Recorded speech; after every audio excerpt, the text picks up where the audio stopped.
Seja bem-vindo, sexto ano, a mais uma aula de História com o professor Marcos. Vamos dar continuidade ao conteúdo da semana passada, por isso é importante o aluno que está chegando agora retornar o vídeo anterior, tá bom? Semana passada, o que o professor Marcos trabalhou aqui? Trabalhamos a abertura do capítulo 5, a ideia de o que é uma sociedade pré-colombiana, que é justamente todos os povos que habitavam a América anteriormente à chegada de Cristóvão Colombo. Ao mesmo tempo, trabalhemos a ideia de região andina e a região Mesoamérica. Região andina, aquela localizada na região dos Andes, nas montanhas dos Andes, né? Que vai abranger o Chile, o Uruguai, a Argentina, e trabalhemos também a região Mesoamérica. Por que Meso? Porque fica no meio, na verdade, das duas Américas, América do Norte e América do Sul. Especificamente, a região sul do México, não é isso? Então, hoje a gente vai trabalhar de forma bem mais específica a questão das civilizações maias, onde ela estava localizada, como também a questão dos povos astecas. São dois povos com cultura semelhante, mas ao mesmo tempo com comportamento e modo de pensar a vida totalmente diferente, tá bom? Para quem está chegando agora, prazer, sou o professor Marcos. Vocês vão pegar o livro de vocês, justamente esse daqui, pessoal, da capinha, olha, do livro de vocês. Vamos colocar no capítulo 5, página 116, e vamos estudar a página 119, trabalhando justamente essas duas culturas, os maias e os astecas. Aqui é meu e-mail para que vocês estarem tirando dúvida, enfim, né? Alguma questão. Vamos lá. Primeiro, vou trabalhar aqui com vocês a civilização maia.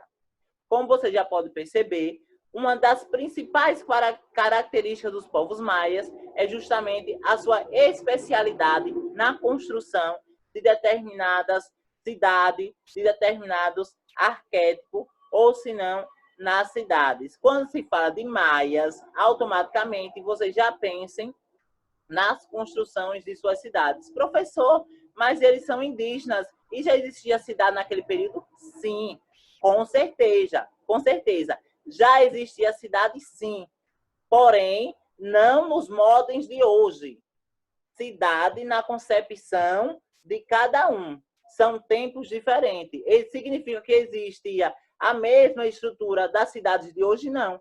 Existia uma estrutura diferente, mas que aquela estrutura diferente era considerada uma cidade, sim, porque cidade é definida pelo conjunto de circulação de comércio, pontos de comércio sobre o mesmo espaço. Então, a civilização maias, anteriormente a 1500, a qual existiu, tinha cidades e cidades de grande porte, cidades que tinham grandes estruturas, tá, pessoal?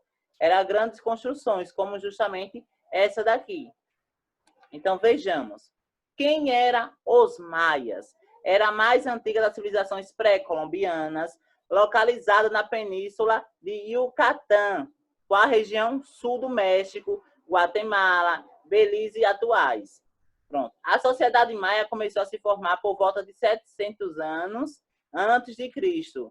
Não se constituíram um império, em império centralizado.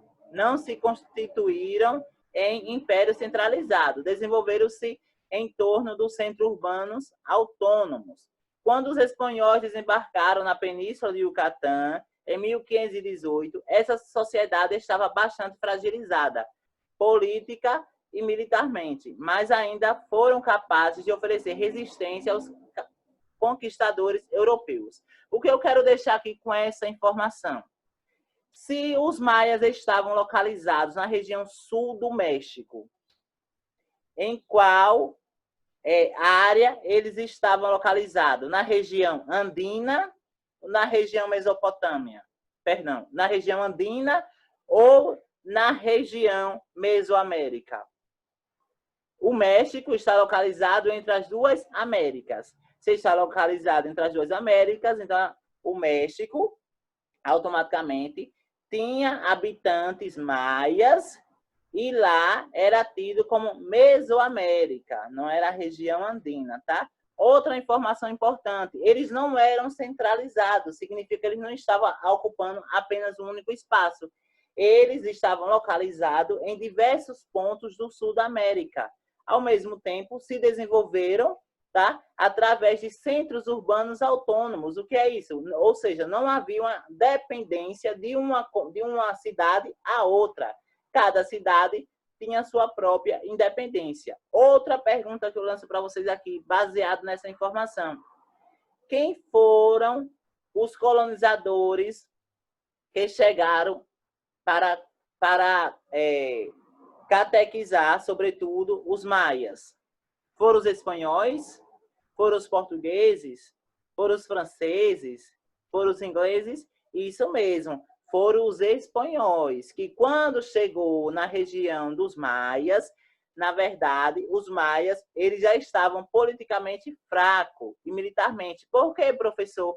Porque eles se envolviam em diversos atritos, em diversos conflitos diariamente, uma vez que eles estavam localizados em uma área de disputa territorial, de disputa de riqueza. Então, era normal eles lutarem, entrarem em conflito sempre com outras tribos, com outros povos que eram tidos como inimigo, tá bom? Mas, mesmo assim, por mais que eles estavam fracos militarmente, mas eles ainda resistiram ao processo de colonização dos espanhóis. Mas, mesmo assim, é portanto que hoje o México ele recebe essa influência da cultura espanhola devido a esse processo de colonização. Então a gente já sabe que ele se localizava na região sul do México, não é isso, pessoal?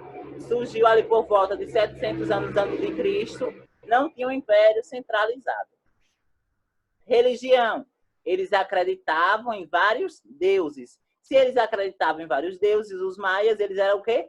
Isso mesmo, politeísta, que acredita em diversos deuses. Acreditava-se que o destino era regido pelos deuses. Itizamã, senhor do céu, era o deus mais importante.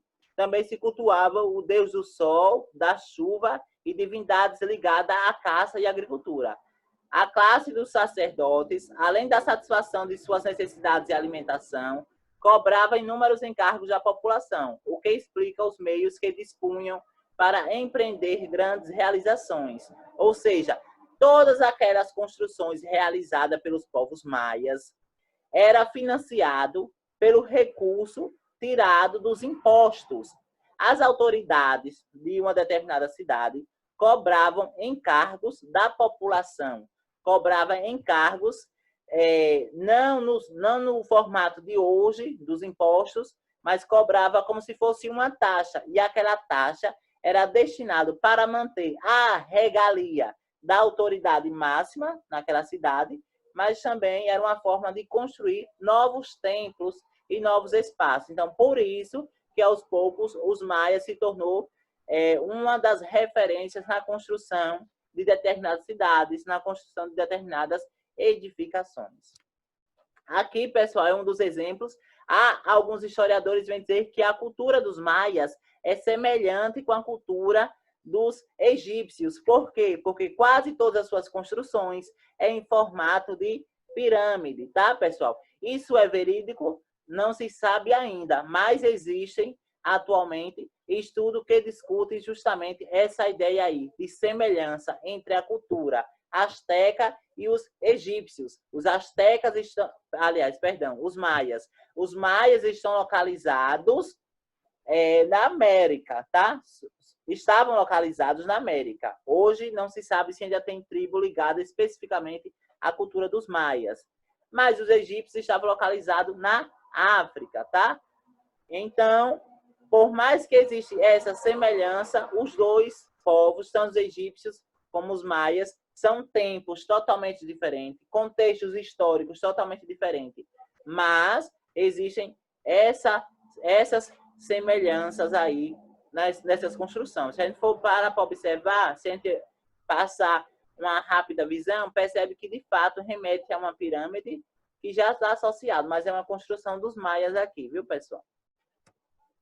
Outra aqui, construção. Pirâmide também, o formato inicial de pirâmide, tá? Aqui é a construção de uma da cidade dos maias. Então, vocês percebem que os maias eram povos indígenas, eram civilizações que tinham desenvolvimento social, um desenvolvimento importante, tá? E que os maias, assim como os outros povos, não eram inferior à cultura europeia.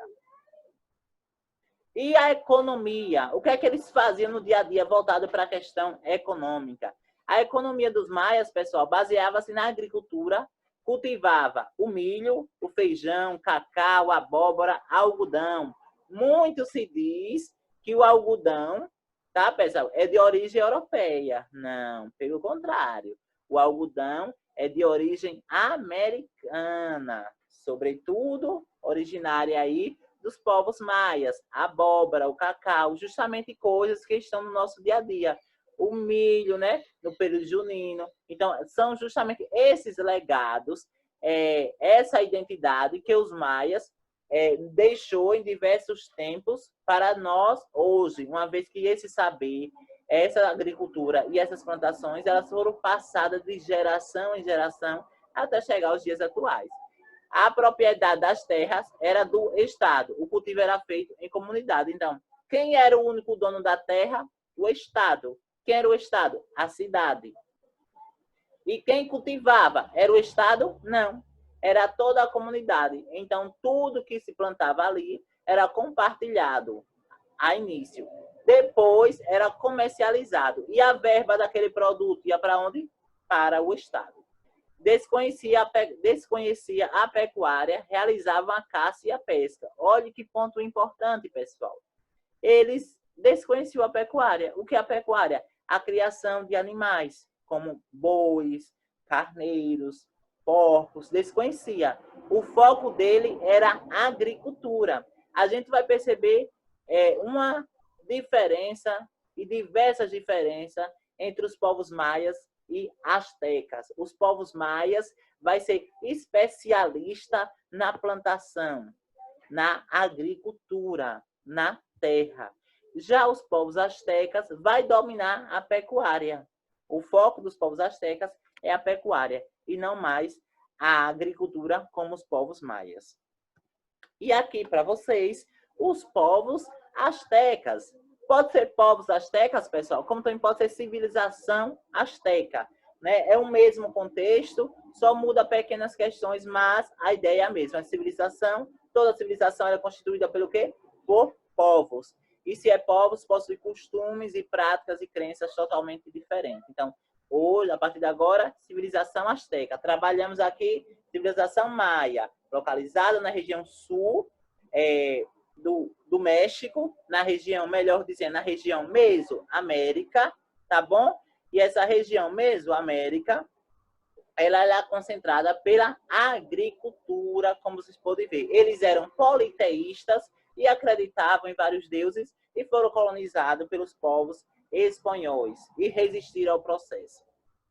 Então, a civilização asteca,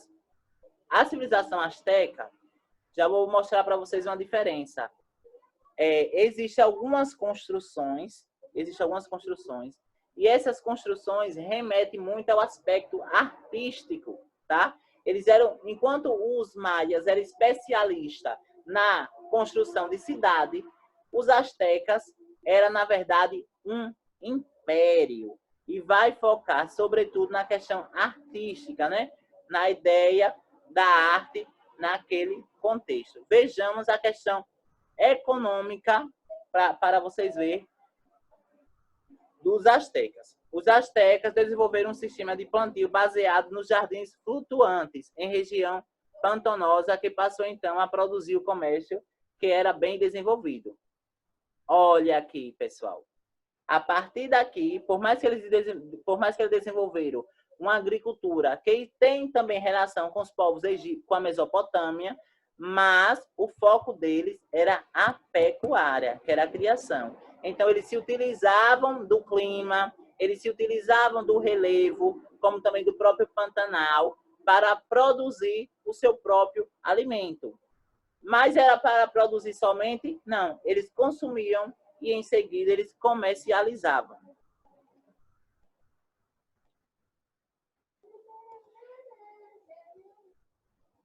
O que eu quero deixar claro aqui para vocês hoje, percebam o seguinte ponto.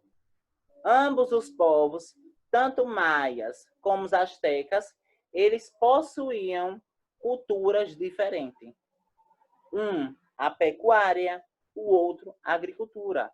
Os povos astecas era um império. O que é, professor, necessariamente um império? Pessoal, nada mais do que a concentração de poder sobre a presença do rei. Como assim, professor? Especifique melhor. Pronto. Enquanto os maias, eles estavam preocupados com a questão da agricultura, da construção de cidades, eles não tiveram a preocupação em si de construir uma representação, uma cidade onde era referência. Eles construíram diversas cidades em diversos pontos da região do México. Não existia uma cidade que era superior à outra, tá? Isso aqui é os povos maias. Já os astecas não. Os astecas tinham uma cidade específica e essa cidade específica tinha a presença do rei. E esse rei comandava, organizava e coordenava todas as outras cidades astecas. As decisões vinham dessa cidade. Então, percebam que isso faz com que a questão política seja centralizada. Hoje, a partir de agora, eu encerro aqui com a seguinte questão para vocês, pessoal, que a gente tem que desconstruir aquela imagem que os povos pré-colombianos, anteriormente à chegada de Cristóvão Colombo, são inferior aos povos da Europa. Pelo contrário, são culturas, modos de pensar totalmente diferentes. Existiam cidades, eles tinham seus comportamentos, tinham estruturas totalmente complexas uma da outra, tá bom? E até a questão do próprio clima. Hoje, por exemplo, quando você pega um celular, você automaticamente já na tela você já percebe a questão do clima, né? O grau. E naquele período eles se utilizavam da própria natureza, do próprio da questão da própria questão da natureza, como também de outros elementos naturais, para saber a questão da temperatura, para saber a questão qual era o melhor período para o plantio, enfim. Então, eles se utilizavam muito da realidade deles para determinar qual era o tipo de plantio que vinha. Exemplo, se estava no período chuvoso, automaticamente existia um tipo de plantação para aquele período. Se estava num tempo quente, existia um tipo de plantação para aquele período quente. E assim como é hoje. Então, muitas coisas que tem hoje na sociedade atual é resultado aí, pessoal, desse processo aí da valorização e da preservação das culturas pré-colombianas que deixaram um forte legado para a nossa sociedade atual. Do mais, deixo aqui a nossa mensagem. A paz é um bem que supera qualquer barreira, porque é um bem de toda a humanidade, né? Que vocês fiquem em paz, fiquem bem. E eu quero mandar um parabéns, né? Com certeza, estou muito feliz pelo resultado, porque significa que estamos no caminho certo, no caminho de uma educação transformadora, né? Já que Itabaianinha foi referência no estado de Sergipe, ocupando aí o primeiríssimo lugar como excelente desempenho no IDEB. Isso não é uma conquista somente dos alunos, é uma conquista dos professores, é uma conquista também da equipe técnica, da secretaria, dos pais de alunos, ou seja, de todos os segmentos que compõem a estrutura escolar, tá? Do mais, fiquem bem e até a próxima aula.